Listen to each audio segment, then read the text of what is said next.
नमस्कार, आप देख रहे हैं आई इंडिया और मैं हूं पंकज सिंह गौर। और मैं प्रियांशु मिश्रा। देखिए, फिर एक बार आई इंडिया का ये पैनल आपके लिए बैठ चुका है, आपको निकाय चुनाव से जुड़ी हुई अहम खबर देने जा रहा है। आज हम बात करेंगे सीतापुर की लहरपुर नगर पालिका परिषद के इतिहास की और आपको बताएंगे कि 2017 में जो चुनाव हुए यहाँ पर क्या स्थिति बनी थी, कुल उस समय कितने प्रत्याशी थे और जो अब इस बार 2023 में चुनाव हो रहे हैं तो वहाँ कुल कितने प्रत्याशी, क्या अंतर है, क्या बदलाव है और जो 2017 में चुनाव लड़े थे उन्हें कितना कितना मत मिला था, जीत हार का अंतर क्या रहा था, ये तमाम बातें आपको बताएंगे। और इससे पहले आई इंडिया परिवार की ओर से आप सभी से अपील है कि आप सभी लोग जो है मतदान करने अवश्य जाएं, क्योंकि मतदान जो है हमें अधिकार दिलाता है और जब मतदान करेंगे तो सही व्यक्ति को चुनेंगे, वो आपके नगर का, आपके कस्बे का विकास कराएगा। तो चलिए हम आपको बताते हैं लहरपुर नगर पालिका परिषद का इतिहास। दरअसल यहाँ पर कुल 25 वार्ड हैं और 1942 में लहरपुर नगर पालिका परिषद जो है इसकी टाउन एरिया की आधारशिला रखी गई थी। इसके बाद 1978-79 में नगर पालिका का इसे दर्जा दे दिया गया और 1943 में यहाँ पहला चुनाव हुआ था। ये हम जानकारी आपको दे रहे हैं। इसके अलावा अब हम आपको बताएंगे कि यहाँ पर कुल कितने मतदाता हैं। 55,349 मतदाता हैं, जिनमें से अगर बात करें पुरुष मतदाताओं की तो 28,446 मतदाता हैं और महिला मतदाता जो हैं उनकी संख्या 26,903 है। और यहाँ पर मतदान केंद्र 20 हैं और मतदान स्थल 59 बनाए गए हैं। कुल प्रत्याशी 8 मैदान में हैं, जो पिछली बार की अगर बात करें तो कम है। फिलहाल अब हम आपको 2017 के जो परिणाम आए थे सामने, उस समय जो प्रत्याशी थे और उसके बारे में महत्वपूर्ण जानकारी हमारे सहयोगी प्रियांशु मिश्रा आपको देंगे। जी बिल्कुल, अगर हम नगर पालिका परिषद लहरपुर की बात करें तो 2017 में यहाँ 16 प्रत्याशी थे। 16 प्रत्याशियों थे, उनके मत भी हम बताएंगे किसको कितने मिले थे। सबसे पहले जान लेते हैं, ये सीट पिछली बार अन्य पिछड़ा वर्ग यानी ओबीसी के लिए आरक्षित थी।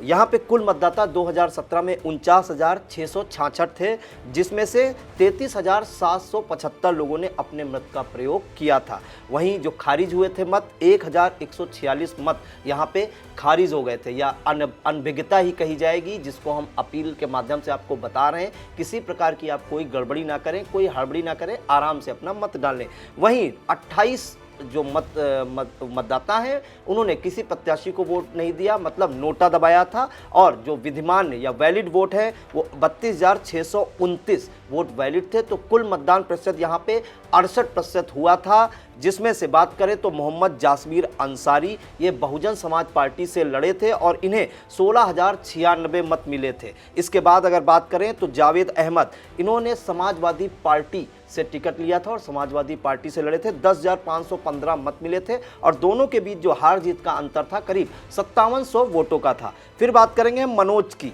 ये भारतीय जनता पार्टी से लड़े थे और इनकी जमानत जब्त हो गई थी। 2031 मत ही इन्हें मिल पाए थे। वहीं इसके बाद अगर बात करें तो सिराजुद्दीन 919 मत मिले थे और उसके बाद के जो जितने भी प्रत्याशी हैं 12 प्रत्याशी हैं, किसी को 500 वोट भी नहीं मिल पाए थे, किसी को 300 वोट भी नहीं मिल पाए थे। तो कुल 2 ही प्रत्याशियों में लड़ाई हुई थी, जिसमें जासमीर अंसारी जो है अध्यक्ष चुने गए थे।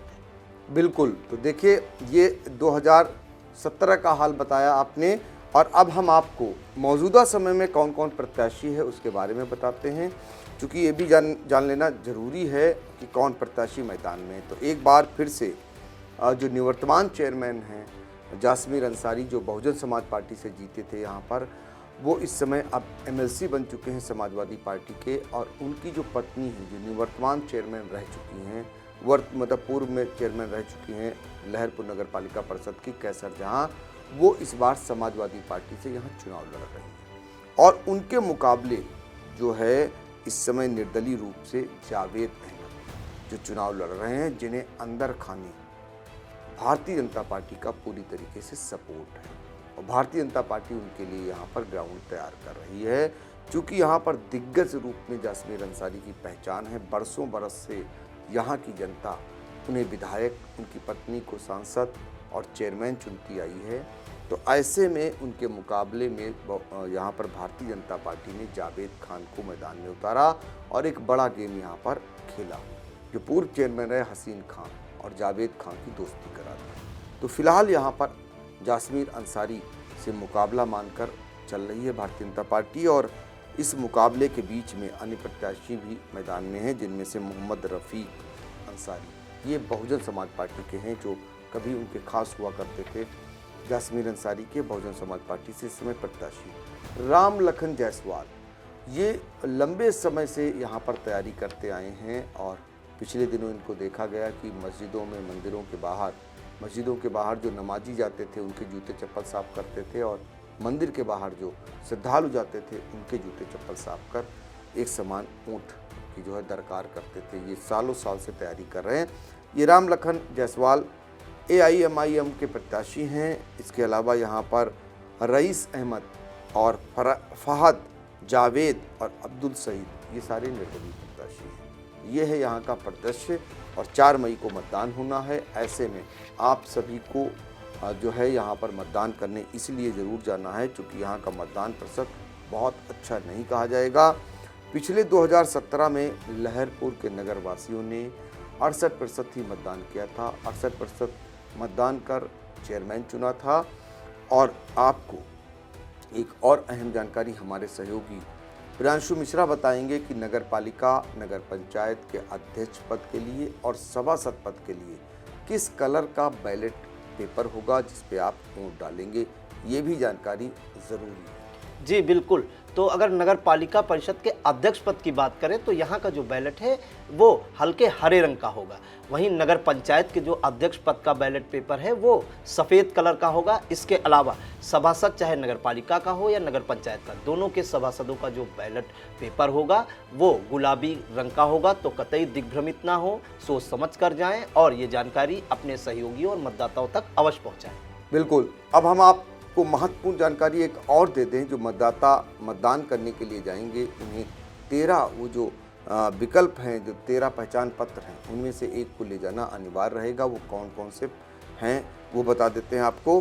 दरअसल मतदाता पहचान पत्र, Aadhaar card, passport, driving licence, PAN card, सार्वजनिक क्षेत्र के बैंक या पोस्ट ऑफिस द्वारा जारी फोटोयुक्त पासबुक, फोटोयुक्त स्वतंत्रता संग्राम सेनानी का जो पहचान पत्र है, फोटोयुक्त शस्त्र लाइसेंस, राशन कार्ड, सरकारी व निजी कंपनियों, निकाय कर्मियों को जारी फोटोयुक्त पहचान पत्र, पेंशन अभिलेख, दिव्यांग प्रमाण पत्र, श्रम मंत्रालय का स्वास्थ्य बीमा कार्ड, NPR का स्मार्ट कार्ड, जनप्रतिनिधियों को जारी सरकारी पहचान पत्र आदि, ये पहचान पत्र ले जाने अनिवार्य रहेंगे।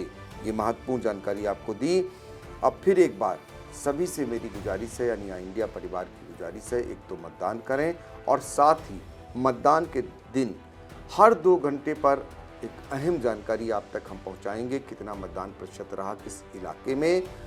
इसलिए आप लोग इंडिया ज़रूर देखें और साथ ही आपके क्षेत्र की, आपके इलाके की कोई भी महत्वपूर्ण जानकारी होगी वो भी सबसे पहले आप तक पहुंचाने का काम करते रहें।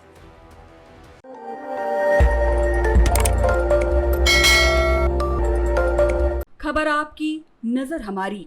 देखते रहिए आई इंडिया।